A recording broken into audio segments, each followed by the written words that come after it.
Andermaal goeiemôre hier uit Tamboersloof op 'n Sondagoggend.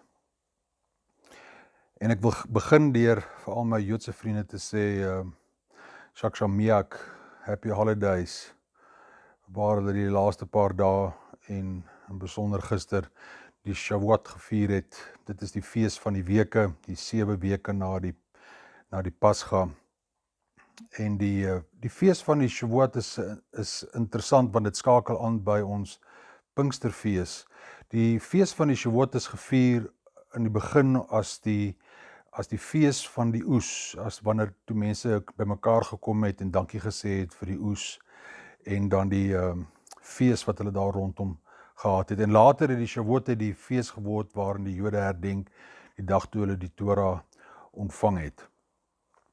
En alhoewel die Jode die laaste paar dae, veral gister, 'n klomp kaaskoek geëet het, dit is gebruiklik in Shavuot om kaaskoek te eet, is daar 'n baie diep betekenis in die Shavuot, waar al die ander Joodse feeste gaan oor giving, gaan die Shavuot oor receiving.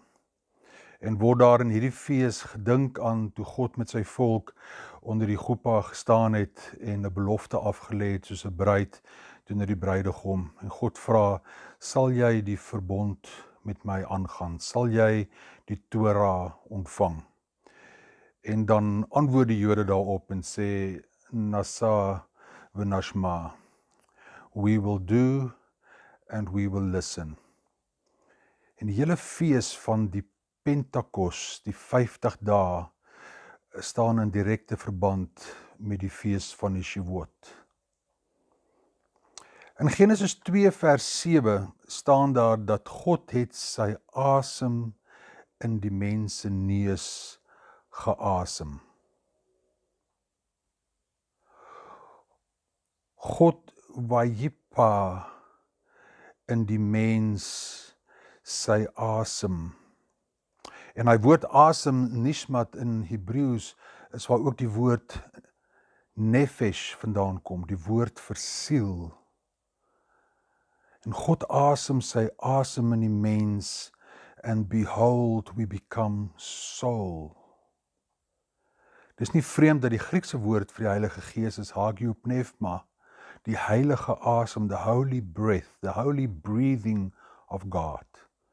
En in Hebreëus staan dit bekend as die Ruach Yahweh, wat kan vertaal word met wind, en Ruach wat kan beteken gees, maar Ruach Yahweh staan altyd in die verband van fertiliteit, van vrugbaarheid. En God het gesê, laat daar lig wees, en God sê dit pas nadat die gees van God, die Ruach Yahweh, oor die aarde sweef, en dan kom die fertiliteit, die vrugbaarheid. Vir ons as Christene, soos vir die Jode, gaan die Shavuot, gaan die Pentakos, gaan oor die teenwoordigheid van God. Dit gaan oor ons receiving. Dit gaan op 'n dag waarin ons as Christene, soos ook die Jode, hierdie 50 dae na die Pasga sê, Nasa v'nashma, we will do and we will listen.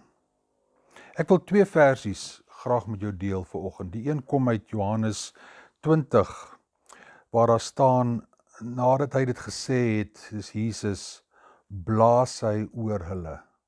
Dis die enigste ander plek waar ons die woord hoor blaas. Genesis 2 vers 7, God blaas sy asem in die mens, en dan Jesus verskyn aan sy disippels, en dan blaas hy oor hulle. Die Griekse woord is emphasao, waar die woord emphasis vandaan kom, en Christus blaas oor hulle en sê, ontvang die Heilige Gees, die hagiopneuma, ontvang the holy breath of God.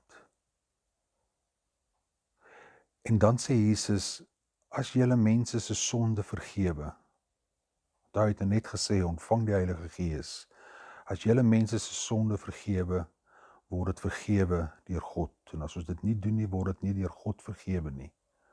Om te vergewe, vergifnis, het ons so 'n verkeerde idee gekry oor vergifnis, dat vergifnis het te doen met wat iemand anderste aan my gedoen het. En dan moet ons die ander persoon wat hy of sy gedoen het, moet ons dit vergewe.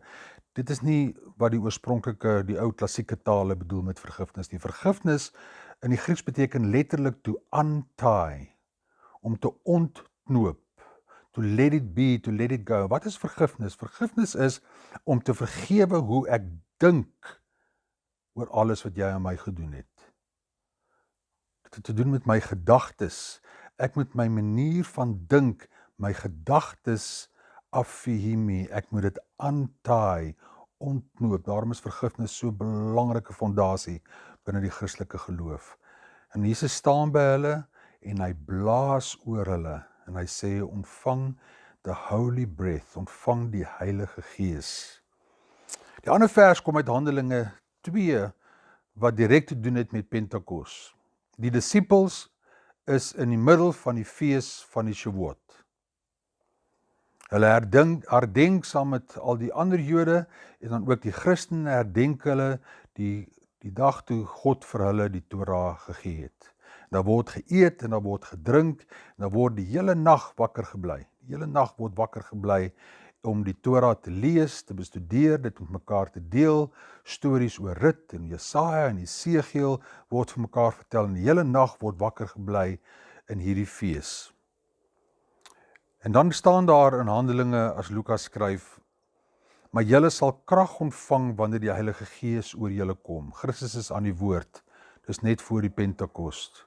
Maar julle sal krag ontvang wanneer die Heilige Gees oor julle kom, en julle sal my getuies wees in Jerusalem, sowel as die hele Judea en in Samaria, tot in die uithoeke van die wêreld. Julle sal krag ontvang wanneer die Heilige Gees oor julle kom, en julle sal my getuies wees. In Jerusalem, dit is ons mense, dit is ons huis, dit is ons straat. Judea is ons volksgenote, mense wat ons taal en ons kultuur ken. En dan Samaria is die andersdenkendes. Hulle wat 'n ander kultuur het, 'n ander manier van aanbid het. En tot in die uithoeke van die wêreld.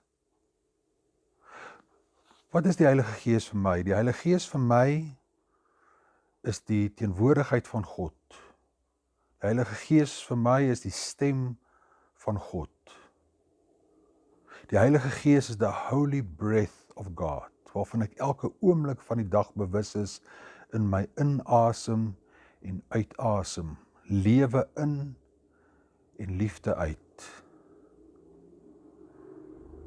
Paulus skryf aan die gemeente in Galasiërs en hy sê die vrugte van die Gees is liefde, dis vreugde, dis vrede, dis geduld, dis vriendelikheid, dis goedheid, getrouheid, nederigheid en selfbeheersing.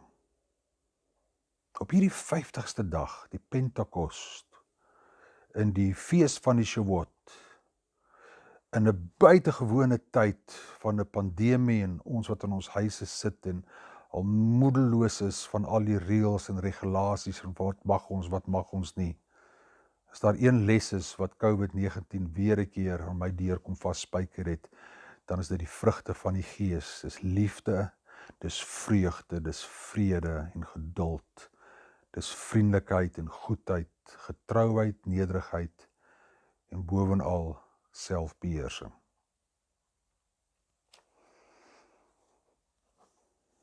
Ek hoop op hierdie Sondag, hierdie eerste dag van die week, kan ons in die herdenking van die dag toe die Jode die Torah ontvang het, kan ons ook onder ons eie klein groepa kom staan, saam met God en ons vows doen.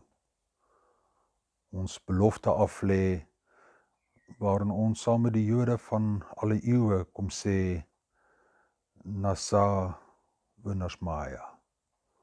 We will do and we will listen. This is a day of receiving.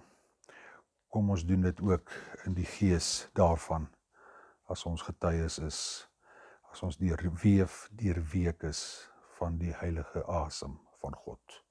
Kan ek vir ons 'n gebed doen? O Heilige Heer, ons kom na U toe uit asem vandag. Na soveel dae van isolasie en afsondering, smag ons dalk meer as ooit van tevore om U asem in ons te asem. Ons kom in stilte. Ons kom in stilte sodat U Gees, sodat U asem van ons besit kan neem. Sodat ons harte sal klop in die Gees en in die fees van die Shavuot. Heer, praat met ons vandag. In elke klein gebaar wat ons het met mekaar, in elke gedagte. Praat met ons met U liefde wat gerus stel en wat bemoedig. Laat ons U teenwoordigheid sien en dit proe en dit voel. Laat ons geïnspireer word deur U teenwoordigheid. In spiritus, geïnspireer in U Gees, in U asem word op hierdie Sondag. Ons dank U vir U berusting. Ons dank U dat U ons vul met moed en krag. Ons dank U vir 'n tyd waarin ons die liefde en die vreugde en die vrede, die geduld en die vriendelikheid, die goedheid en die getrouheid en die nederigheid en die selfbeheersing aan ons velle tot op ons murg voel. Kultiveer ons bewussyn. Kweek by ons 'n sensitiwiteit, sodat ons U teenwoordigheid sal koester elke oomblik van die dag. Laat ons in elke faset van ons lewe, elke aspek van ons lewe, deurweek en deurleef sal wees van U teenwoordigheid.